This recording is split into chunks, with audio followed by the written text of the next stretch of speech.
Alright, so recently I made a video reviewing the top 20 movies of all time according to what IMDB thought. I posted the video and some people in the comments were basically telling me that this wasn't their official list, and then I looked back and I saw that it was just some random dude who had made the video. It had just been seen a lot of times and a lot of people had looked at it. So today we're actually going to look at the actual IMDB editors themselves, their list, and what they think the top 20 movies of all time. We're going to sit here. I'm basically going to say where I think this movie should have gone, if it should have been higher or lower, or even if it should be in the top 20 list of all time. And then during the end, I'll actually re-scramble the list into what I think the top 20 movies of all time are. So already off the jump, I'm already liking what I'm seeing. I like The Godfather, not at 1.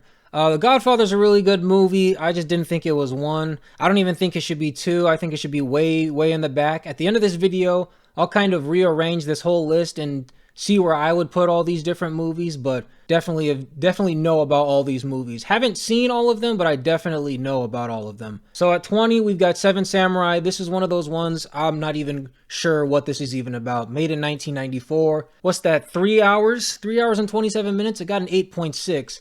Me, personally, I'd take this bad boy right here and I would put it at 20. Based around all the 7 deadly sins, and then at the end of the movie, the guy's wife's head is in the box. That was insane. I absolutely hated Kevin Spacey in that movie for that reason. So yeah, I'd put 7 at 20. Seven Samurai, get that out of here. Okay, so 19, Goodfellas. Great movie. I saw this movie, I think it's been probably about 4 or 5 years now, but I've definitely seen the movie. I don't remember the whole story, to be honest with you, but I remember it being a super good movie, so I don't hate it at 19. Me personally, I wouldn't put the Goodfellas in my top 20, but for this case, I definitely think we're going to move this up a lot for sure, because there's definitely movies in here I haven't seen and movies that I didn't like as much as the Goodfellas, so this ranking will definitely get bumped up for the top 20, but in my top 20, I wouldn't put it top 20. Okay, so number 18, One Flew Over the Cuckoo's Nest.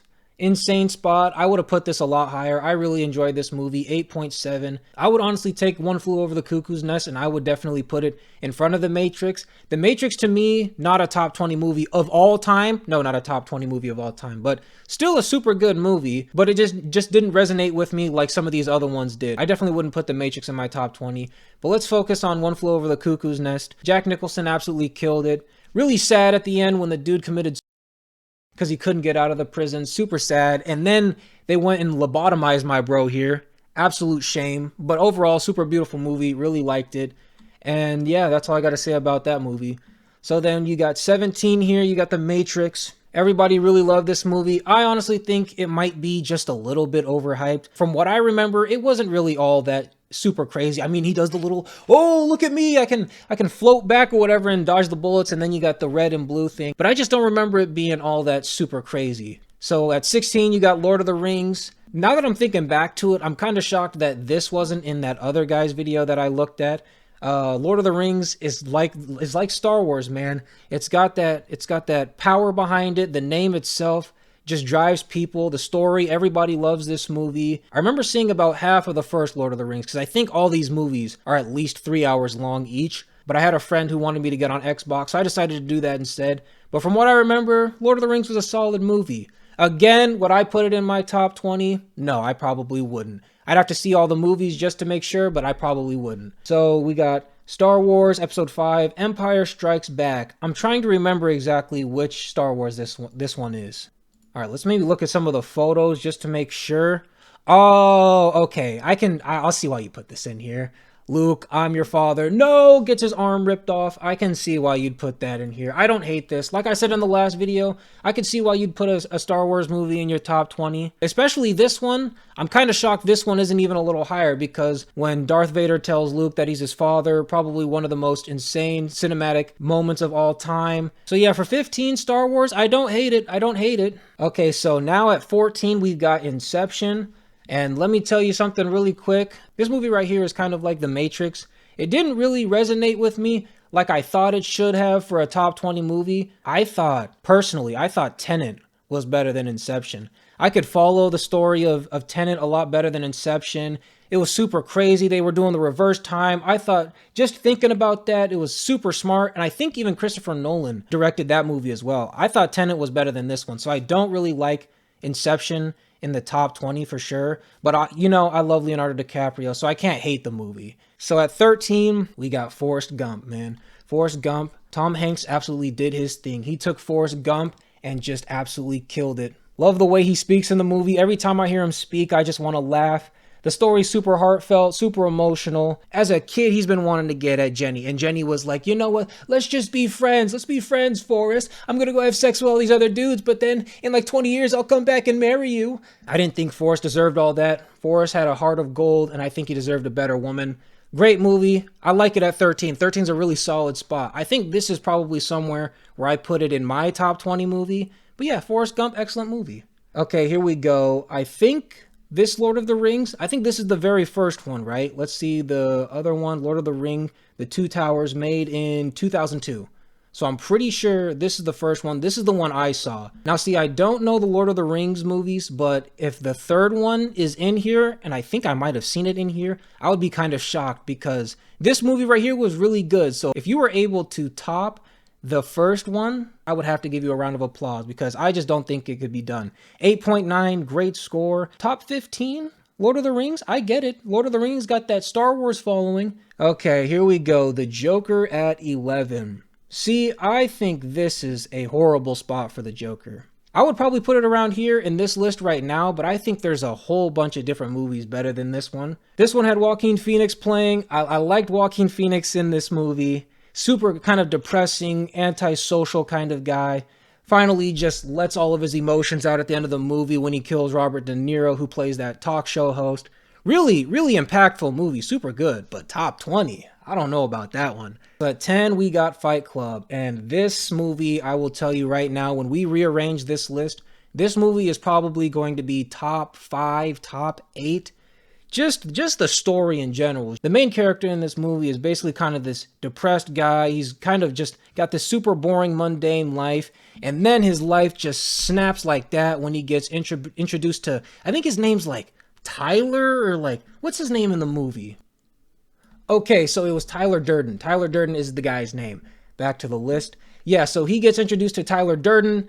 His whole life just flips on him. Super great movie. I loved both Ed Norton and Brad Pitt in this movie. The plot twist at the end where it's actually just Edward Norton, super insane. I like this spot. Overall for a top 10, I think I have it at like 8 or 7. But yeah, super good spot for this movie. So yeah, number 9, we've got this movie right here. Clint Eastwood back in his heyday, back when he was in his prime. I don't really know what the story is about. I think it's like Texas, like gunman related.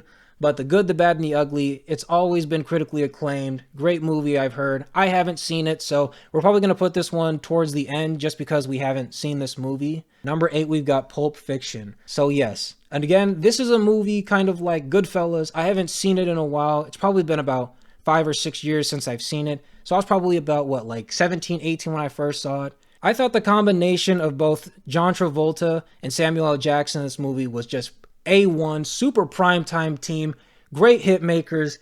They came together in this movie and absolutely killed it. They got things like the Royale with cheese. I remember that one dude got sexually assaulted in a penetration-like manner. That always kind of scarred me after seeing that. That's always like the first thing I remember when someone brings up Pulp Fiction. That dude bent over the little thing, getting his butt took, as they say. Just an absolute nightmare to watch. For some reason, I want to say I enjoyed The Hateful Eight, another Quentin Tarantino movie, better than this. But I'm not going to say that because I haven't seen this movie in forever. But yeah, 8 for this one. We're probably going to move that a lot higher when we rearrange this list. So at 7, okay, so I thought I had seen this one. This is, wow, they made these movies like back to back to back. The first one was made in 2001. The second one was made in 2002. The third one was made in 2003. So this is, I guess this one's the best one. 3 hours and what seems to be 21 minutes. Gandalf and Aragorn lead the world of men against Sauron's army. I haven't seen these. I don't know if I'm going to sit down and watch, what is that, about 9 hours of film just to make sure I'm right. I probably will one day just to see what it's all about. I already did it for Star Wars. I've seen all the Star Wars. I'll probably have to sit down and watch all the Lord of the Rings just to see, and then maybe we'll come back and see. Number 6, Schindler's List. I may watch this movie again sometime in the future, but like I said in the last video I made, I didn't. I watched about 40 minutes of this movie and I just turned it off. I wasn't really going for it. Okay, so at number 5, you've got 12 Angry Men. Not really shocked I see this here. Usually when I go on different websites for movies I want to see, this movie is usually always in there because I usually like thriller movies, the crime drama kind of movies, and this fits in there perfectly. 1957, I've heard this movie's super great. I've heard Sidney Lumet, the director of this movie, has done some pretty crazy stuff in the past. Number 4, The Dark Knight. Christian Bale, just in general, a great actor. I think he's probably, for me, the best Batman. I think Robert Pattinson is second, because I don't know any other Batmans other than that. Christian Bale really killed this. But then on top of that, you had not just Christian Bale, but then you had the Joker, Heath Ledger, R.I.P. to Heath Ledger. He absolutely killed this movie as the Joker. The more believable of all the ones I've seen. I mean, obviously in the Batman that they just made, they have, I don't even remember the guy's name, but I just don't think in general anybody is going to be able to top the Joker as Heath Ledger has. The only one close to that would have to be Joaquin Phoenix, but then again, Heath Ledger just absolutely nailed the psychotic freak that the Joker is and as we see him in the movies. Okay, and here we go. Here comes the red carpet for The Godfather and The Godfather Part 2. I'm going to tell you this right now, both of these movies are not going to be... The Godfather may be top 8-ish. The Godfather Part 2 will not be top 10. Maybe top 13. I don't know. The first Godfather movie was really great. The second Godfather movie was good. I wouldn't say it was great. It was good. And for you to put it at 3, I think is absolutely insane. And I just don't think it had that punch to really put it in the top 10 or even top 20 for my own personal list. The one thing I will say about this movie though, super impactful, was when Michael found out that his brother was trying to kill him and he survived the assassination attempt. That part was super dope. I thought Michael was the man after that. All right, so here we go. The Godfather at 2. Interesting. Like I've said before, I wouldn't put The Godfather in my top 20. Again, I really love mob movies. I'm trying to think, would I put this as my top mob movie of all time? I might. So I might stop hating on The Godfather because this was a really well-made mob movie. I'm trying to think of if there are any other mob movies that were better than The Godfather. But to me right now, nothing really stands out. Like The Bronx Tale, I remember was super good. I don't think it was probably better than The Godfather, to be honest. But again, top 2? Oh, no, I'm not doing that. Top 15, top 20? I could see why you'd put it there, but top 2 for all these different movies? I wouldn't put it here. Okay, and I am honestly kind of shocked that The Shawshank Redemption made it to top 1, number 1. I'm trying to think if I even have this movie in my top 20. I probably don't, to be honest with you. But that is to say, this movie was really good. Both Tim Robbins and Morgan Freeman crushed this. Like I said in the last video, the movies that have the super traumatic events that happen in them, like in this movie, Tim Robbins gets sexually assaulted in a penetration-like manner, and whenever I see a dude get graped like that, that always just makes me feel weird. I just feel weird seeing stuff like that. But then, like, I don't know, it really impacts the movie and makes you see the movie.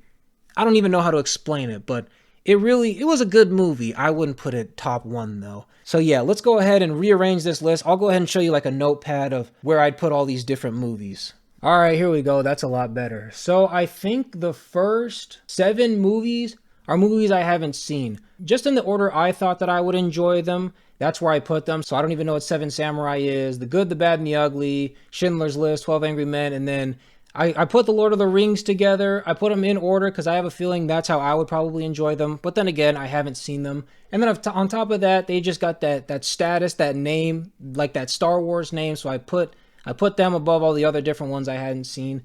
So yeah, Matrix, Inception, Joker, Godfather 2. Those are movies that I thought they were good, but I just didn't think they stood out like definitely with like the rest of these.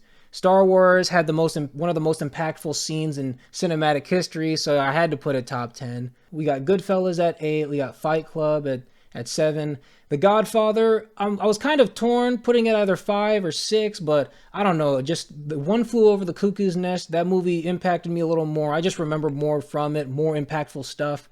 I mean, obviously, Vito Corleone and all that died, but just like the lobotomy and the dude committing suicide at the end of the movie, just super impactful, really brought the movie together. We got Shawshank Redemption at 4. I was thinking putting it 3, but I was like, there's no way I'm going to put Shawshank Redemption in front of Pulp Fiction. I just remember the duo of John Travolta and Samuel L. Jackson just absolutely making this movie. They had super funny super cool lines in the movie. And then just the style of Quentin Tarantino's directing just always has been something I've been fascinated with. So I couldn't put Shawshank in front of Pulp Fiction. And then Forrest Gump, just an overall happy movie. It's like a big roller coaster. Obviously, it starts pretty down because he's this dumb kid that nobody likes. He can't even walk. And then boom, he makes it to the University of Alabama, and he's the kick returner. He makes All-American. Then bam, meets Bubba at Vietnam, and all the bad things that happen. Bubba dies, things like that. And it's just like this big roller coaster until finally at the end, he has the kid. And yeah, it just puts a really nice bow to the end of that movie. And then, of course, you got to go number one. You got to go Dark Knight. I think Batman for me is just my favorite superhero in general. And Christopher Nolan just took these movies and absolutely hit them out of the park. Christian Bale absolutely crushed it. Heath Ledger absolutely crushed it. Best Joker, hands down. It's not even close. Just absolute madman he played in that movie. So yeah, I think I'm done here. I'm not going to tinker too much with it. This is my top 20 list right here. And that's all there is to it.